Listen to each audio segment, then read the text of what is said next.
ఓం శ్రీ గురుభ్యో నమః. రామాయ రామభద్రాయ రామచంద్రాయ వేదసే రఘునాథాయ నాథాయ సీతాయ పతయే నమః.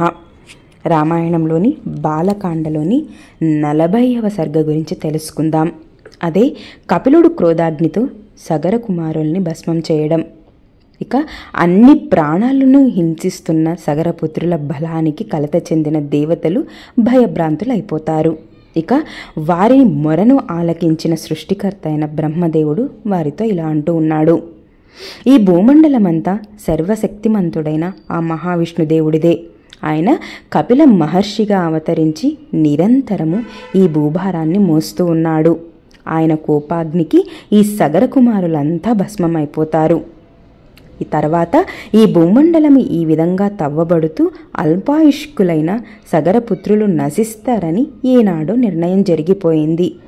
ఇక అది వినిన బ్రహ్మదేవుడి యొక్క తన అభయ వచనాలను వినిన ఈ 33 మంది దేవతలు అంటే అష్టవసువులు, ఏకాదశ రుద్రులు, ద్వాదశాదిత్యులు, 2 అశ్విని దేవతలు, గంధర్వులు మొదలైన వారు మిక్కిలి సంతోషించి తమ తమ స్థానాలకు వెళ్ళిపోతారు. ఇక మహాబల సంపన్నులైన సగరపుత్రులు భూమిని ఇట్లు తవ్వుతూ ఉండడం చూసి వారి వినాశనానికి సూచికగా ఒక పిడుగుపాటు వంటి మహాధ్వని ఉద్భవిస్తుంది. ఇక వారందరూ భూమిని తవ్వి ప్రదక్షిణాన్ని చేసి తండ్రి వద్దకు వెళ్ళి ఇలా అంటూ ఉన్నారు. సమస్త భూమండలాన్ని గాలించాము. బలవంతులైన దేవ దానవ రాక్షసులను, పిశాచులను, నాగులను, కిన్నెరలను మట్టుపెట్టాము. అయితే యజ్ఞాశ్వయం కానీ దాన్ని అపహరించిన వాడు కానీ మేము కనుక్కోలేకపోయాము. ఇక మీరే బాగా ఆలోచించి మా కర్తవ్యాన్ని తెలుపండి, మీకు పుణ్యం ఉంటుంది అని అడుగుతారు వారి తండ్రిని. ఇక రఘునందన, సగర మహారాజు తన పుత్రులతో ఇలా అంటూ ఉన్నాడు. మీరు రిక్తుహస్తులు వచ్చినందుకు కుపుతున్నై ఇలా పలుకుతూ ఉన్నాను. మరలా భూమిని తవ్వండి, మీకు శుభమవుతుంది.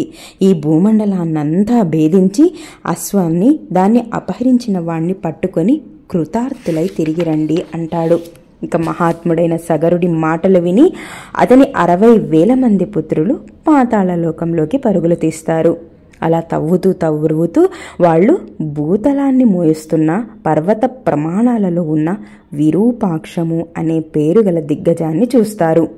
పర్వతాలతో వనాలతో విరాజిల్లుతున్న ఈ సమస్త భూభారాన్ని విరూపాక్షము అనే మహాగజము తన శిరస్సుపై మోస్తూ ఉంటుంది.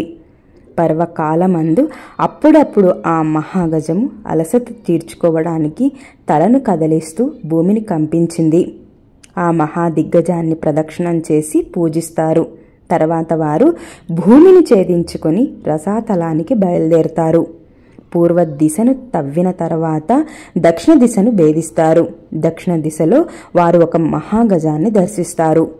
పర్వత ప్రమాణంలో మహాశరీరం గల మహాపద్మము అనే దిగ్గజాన్ని దక్షిణ భూభారంగా మోస్తుండగా దాని మహాస్వరూపాన్ని చూసి వారు విస్మయం పొందుతారు.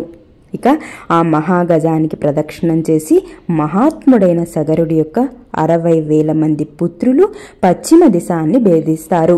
ఇక పశ్చిమ దిశలో భూభారం వహిస్తున్న సౌమనసము అనే పర్వత ప్రమాణ శరీరం గల మహాదిగ్గజాన్ని ఆ బలశాలులు చూస్తారు. ఆ సౌమనస మహాగజానికి ప్రదక్షిణం చేసి కుశలమడిగి మరి భూమిని తవ్వడం మొదలుపెట్టి ఉత్తర దిశకు చేరుకుంటారు. ఇక ఉత్తర దిశలో మంచులాగా తెల్లలైన భద్రము అనే పేరు గల దిగ్గజాన్ని తన బలమైన శరీరాలతో ఈ భూభారాన్ని మోస్తూ వారు దానిని చూస్తారు. ఇక ఆ 60,000 మంది రాజకుమారులు దానిని స్పృశించి ప్రదక్షిణాన్ని చేసి భూమిని తవ్వుతారు. ఆ తర్వాత ఆ సగర కుమారులు ప్రసిద్ధమైన ఈశాన్య దిశకు పయనిస్తారు. రోషమావేశాలతో భూమిని తవ్వుతారు.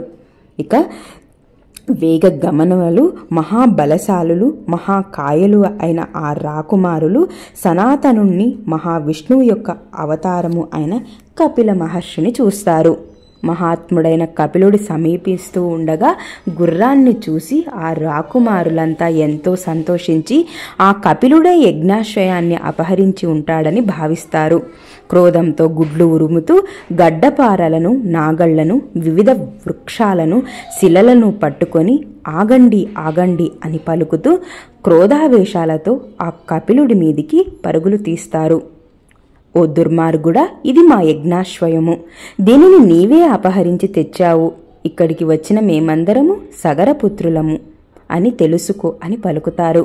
ఇక రఘునందన, వారి దురుసు మాటలను విని కపిలుడు అప్పుడు మహారోషముతో హుంకరిస్తాడు.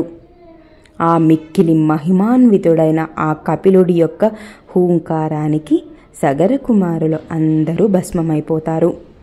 ఇత్యార్షే శ్రీమద్ రామాయణి వాల్మీకియే ఆదికావ్యే బాలకాండే 24 సర్గః. వాల్మీకి మహర్షి విరచితమై ఆదికావ్యమైన శ్రీమద్ రామాయణమునందలి బాలకాండనందు 40వ సర్గ సమాప్తము. స్వస్తి. ఇది అండి రామాయణంలోని బాలకాండలోని 40వ సర్గ గురించి. నెక్స్ట్ వీడియోలో 41వ సర్గ గురించి తెలుసుకుందాం. ఈ వీడియో కనుక మీకు నచ్చితే లైక్ చేయండి, షేర్ చేయండి. సునీత యజ్ఞమూర్తి వ్లాగ్ని సబ్స్క్రైబ్ చేసుకోవడం మాత్రం మర్చిపోవద్దు. అలాగే మీ విలువైన సజెషన్స్ని క్రింద కామెంట్స్